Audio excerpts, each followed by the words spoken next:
Hi friends, ഇന്ന് ഞാൻ നിങ്ങളുടെ മുമ്പിലേക്ക് വന്നിരിക്കുന്നത് വളരെ യൂസ്ഫുൾ ആയിട്ടുള്ള പ്രൊഡക്റ്റുമായിട്ടാണ്. നിങ്ങളൊരു യൂട്യൂബർ ആണെങ്കിൽ മസ്റ്റ് ആയിട്ടും ഈ വ്ലോഗ് കാണേണ്ടതാണ്.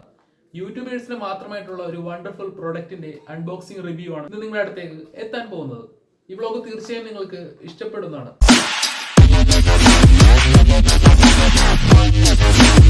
യൂട്യൂബിൽ വീഡിയോസ് ഒക്കെ ക്രിയേറ്റ് ചെയ്യുന്ന സമയത്ത് മെയിനായിട്ട് വരുന്ന പ്രോബ്ലംസ് സൗണ്ടിന്റെ പ്രശ്നമാണ്. ആംബിയൻ സൗണ്ട്, ഔട്ട്സൈഡ് സൗണ്ട്സ് ഒക്കെ കയറി വന്നിട്ട് നമ്മൾ എടുക്കുന്ന നല്ല അടിപൊളി വീഡിയോസ് ഒക്കെ ആയിരിക്കും, പക്ഷെ നമുക്ക് കറക്റ്റായിട്ട് കിട്ടുന്നില്ല. അതിന്റെ സൗണ്ട് ഔട്ട്പുട്ട് വരുന്നത് അത്ര ക്ലാരിറ്റി കുറവായിരിക്കും. നിങ്ങൾ ഫോണിലെ ക്യാമറ ഒക്കെ യൂസ് ചെയ്തിട്ടായിരിക്കും, അത് ഫോണിൽ വെച്ചിട്ടൊക്കെ ആയിരിക്കും പല വീഡിയോസും എടുക്കുന്നത്. അതിന്റെ മൈക്കിന് അത്ര കോമ്പാറ്റബിൾ, അതിന്റെ മൈക്കിന് അത്ര സൗണ്ട് ക്വാളിറ്റി വളരെ കുറവാണ്. നല്ല അടിപൊളി വീഡിയോസ് ഒക്കെ എടുക്കാനായിട്ട് അതിന്റെ സൗണ്ട് ഔട്ട്പുട്ട് പക്ക ക്വാളിറ്റിയിൽ കിട്ടാനായിട്ട് ആമസോണിൽ ഇപ്പോൾ നല്ലൊരു പ്രൊഡക്റ്റ് അവൈലബിൾ ആണ്. സോ ആ പ്രൊഡക്റ്റ് ഫൈനലി കയ്യിൽ എത്തിയിട്ടുണ്ട്. ഇതാണ് മൈക്ക്. അത് ഗ്രെനേറോ കമ്പനിയുടെ യൂണിവേഴ്സൽ മൈക്ക്. മൊബൈൽ ഫോൺ വെച്ച് വീഡിയോ എടുക്കുന്നവർക്ക് വേണ്ടി മാത്രമായിട്ടുള്ള അടിപൊളി ഡിവൈസ് ആണ്. നമുക്ക് എന്തായാലും ഇത് ഓപ്പൺ ചെയ്ത് നോക്കാം എന്തൊക്കെയാണ് ഇതിൽ ഉള്ളതെന്ന്. നല്ല അടിപൊളി പാക്കിങ്ങിലാണ് അവർ നമുക്ക് സെൻഡ് ചെയ്തിട്ടുള്ളത്. ഇപ്പോൾ ഞാൻ വാങ്ങിയ സമയത്ത് 1700 ആ റേഞ്ചിൽ കിട്ടി. അപ്പൊ അതിന്റെ റേറ്റ് കുറച്ച് കൂടിയിട്ടുണ്ട്. 1859 ആ റേഞ്ചൊക്കെയാണ് ഇപ്പോൾ കാണിക്കുന്നത്. എന്തായാലും ഇത് വെച്ചിട്ട് ഇതിന്റെ സൗണ്ട് ഔട്ട്പുട്ട് എങ്ങനെയെന്ന് ചെക്ക് ചെയ്ത് നോക്കാം. ഇപ്പൊ നിങ്ങൾ കേട്ടോണ്ടിരിക്കുന്നത് മൊബൈൽ ഫോണിൽ നിന്നുള്ള ഡയറക്റ്റ് മൈക്കിലുള്ള സൗണ്ടാണ്. ഇതിൽ 2 വേർഷൻ അവൈലബിൾ ആണ്, ആൻഡ്രോയിഡ് വേർഷനും യൂണിവേഴ്സൽ വേർഷനും. നിങ്ങൾ ഐഫോണൊക്കെ യൂസ് ചെയ്യണമെങ്കിൽ യൂണിവേഴ്സൽ വേർഷൻ മാത്രം പർച്ചേസ് ചെയ്യുക. ആൻഡ്രോയിഡ് വേർഷൻ മേടിക്കുകയാണെങ്കിൽ ആൻഡ്രോയിഡ് ഫോണിൽ മാത്രമേ യൂസ് ചെയ്യാൻ സാധിക്കുകയുള്ളൂ. ഇത് നമുക്ക് ഓപ്പൺ ചെയ്യുന്ന സമയത്ത് വളരെ നീറ്റായിട്ടുള്ള ബോക്സ് ക്ലിയറിങ്ങിലാണ് വന്നിരിക്കുന്നത്. ഇതിന്റെ വാറണ്ടി കാർഡാണ്, ഇത് സൂക്ഷിച്ചു വെക്കുക. ഇൻ കേസ് എന്തെങ്കിലുമൊക്കെ സംഭവിച്ചു കഴിഞ്ഞാൽ നമുക്ക് 1 ഇയറിനുള്ളിൽ ക്ലെയിം ചെയ്തെടുക്കാൻ പറ്റും. ഇത് 1 ഇയർ വാറണ്ടി കൂടെ തന്നെയാണ് ഇവർ നമുക്ക് പ്രോഡക്റ്റ് സെല് ചെയ്യുന്നത്. ബോക്സ് ഓപ്പൺ ചെയ്യുന്ന സമയത്ത് ഇതിന്റെ ചാർജർ കാണാൻ സാധിക്കുന്നുണ്ട്. പിന്നെ ഇത് ഐഫോൺ യൂസ് ചെയ്യുന്നവർക്ക് വേണ്ടിയുള്ള കണക്ടറാണ്. ഐഫോൺ ഡയറക്റ്റ് നമുക്ക് കണക്ട് ചെയ്യാൻ ബുദ്ധിമുട്ടാണ് ഇത്, അതുകൊണ്ടാണ് ഈ കണക്ടർ അവർ പ്രൊവൈഡ് ചെയ്യുന്നത്. നമുക്ക് എന്തായാലും ഇത് ഫോണിലേക്ക് കണക്ട് ചെയ്തിട്ട് അതിന്റെ ക്വാളിറ്റി എങ്ങനെയെന്ന് ചെക്ക് ചെയ്തോ.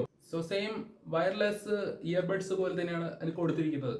ഇത് അതിന്റെ ചാർജ് ചെയ്യാനായിട്ട് ഈ ഭാഗത്തോടെ കണക്ട് ചെയ്യുന്നത്. ടൈപ്പ് സി ആണ് അതിന്റെ ഇൻപുട്ട് ചാർജ് വരുന്നത്. ഇതാണ് ഇതിന്റെ ട്രാൻസ്മീറ്റർ. വളരെ ചെറിയൊരു സംഭവമാണ്, നല്ല അടിപൊളി ക്വാളിറ്റിയാണ് ഇതിലൂടെ കിട്ടുന്നത്. പിന്നെ ഇത് റിസീവർ. ഇത് കണക്ട് ചെയ്യാനായിട്ട് നമ്മുടെ മൊബൈൽ ഫോണിന്റെ ബോട്ടത്തിൽ ഇങ്ങനെ പ്രസ് ചെയ്ത് കൊടുക്കുക. അപ്പോൾ നിങ്ങൾക്കിവിടെ കാണാൻ സാധിക്കും റെഡ് ലൈറ്റ് ഇൻഡിക്കേഷൻ വരുന്നത്. അതിനുശേഷം ഇതിൻ്റെ മൈക്കിൻ്റെ ഈ ഭാഗത്ത് വന്നിട്ട് ലോങ് പ്രസ് ചെയ്യുക. ലോങ് പ്രസ് ചെയ്യുന്ന സമയത്ത് ഇവിടെ ഒരു ഗ്രീൻ ലൈറ്റ് വരും. അപ്പോൾ ഈ മൈക്കും റിസീവറും തമ്മിൽ കണക്റ്റഡ് ആയിട്ടൊന്ന് കാണാൻ സാധിക്കും. നമുക്ക് എന്തായാലും ഇതിൻ്റെ വോയിസ് ക്വാളിറ്റി എങ്ങനെയെന്ന് ചെക്ക് ചെയ്ത് നോക്കാം. ഇപ്പോൾ നിങ്ങൾ കേട്ടോണ്ടിരിക്കുന്നത് വയർലെസ് ജനേറോ കമ്പനിയുടെ മൈക്കിൻ്റെ സൗണ്ടാണ്. ഈ സൗണ്ട് നിങ്ങൾക്ക് എങ്ങനെയെന്ന് നിങ്ങൾക്ക് വിലയിരുത്താം, സൗണ്ട് ക്വാളിറ്റി എങ്ങനെയാണ് ഔട്ട്പുട്ട് കിട്ടുന്നതെന്ന്. നമുക്ക് എന്തായാലും ഈ മൈക്ക് വെച്ചിട്ട് ഔട്ട്ഡോറിൽ കൂടി ടെസ്റ്റ് ചെയ്ത് നോക്കാം. അപ്പോൾ കറക്റ്റായിട്ട് നമുക്ക് അറിയാൻ സാധിക്കും സൗണ്ടിൻ്റെ വേരിയേഷൻ. ഗൈസ്, നമുക്ക് ഇതിൻ്റെ സിഗ്നലിൻ്റെ ലെങ്ത് എത്ര വരെ കിട്ടണമെന്ന് നോക്കാം. ലാസ്റ്റ് വെൻറ്റ് വരെ നമുക്കൊന്ന് കയറി നോക്കാം. ഇപ്പോൾ ഹിൽ പാലസിൻ്റെ സ്റ്റെപ്പ് മുകളിലേക്ക് കയറിക്കൊണ്ടിരിക്കുകയാണ്.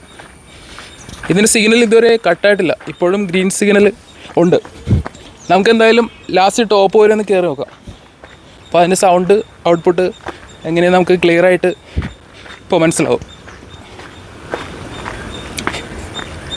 ഇപ്പോൾ ഓൾമോസ്റ്റ് ഇപ്പോൾ കുറച്ച് ലെങ്തി ആയിട്ട് ഇപ്പോൾ നമ്മൾ എത്തിയിട്ടുണ്ട്, ഇത്ര ലോങ് ഡിസ്റ്റൻസിൽ. നമുക്ക് എന്തായാലും കുറച്ചുകൂടി ഒന്ന് കയറി നോക്കാം. ഇതുവരെ ഇതിൻ്റെ സിഗ്നൽ കട്ടായിട്ടില്ല, ഇപ്പോഴും ഗ്രീൻ സിഗ്നലാണ് ഉള്ളത്. നമ്മൾ ലാസ്റ്റ് സ്റ്റെപ്പ് എത്തിയിട്ടുണ്ട്.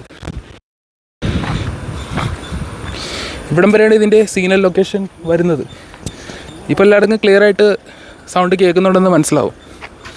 ഇത് കാണാൻ സാധിക്കും ഹിൽ പാലസിൻ്റെ ഓൾമോസ്റ്റ് ലാസ്റ്റ് വരെ ഇതിൻ്റെ വോയിസ് ക്ലിയർ. യൂട്യൂബിൽ വീഡിയോ ഇടുന്നവർക്ക് വളരെ യൂസ്ഫുള്ളാണ് ഗ്രെനേറോ കമ്പനിയുടെ യൂണിവേഴ്സൽ മൈക്ക്.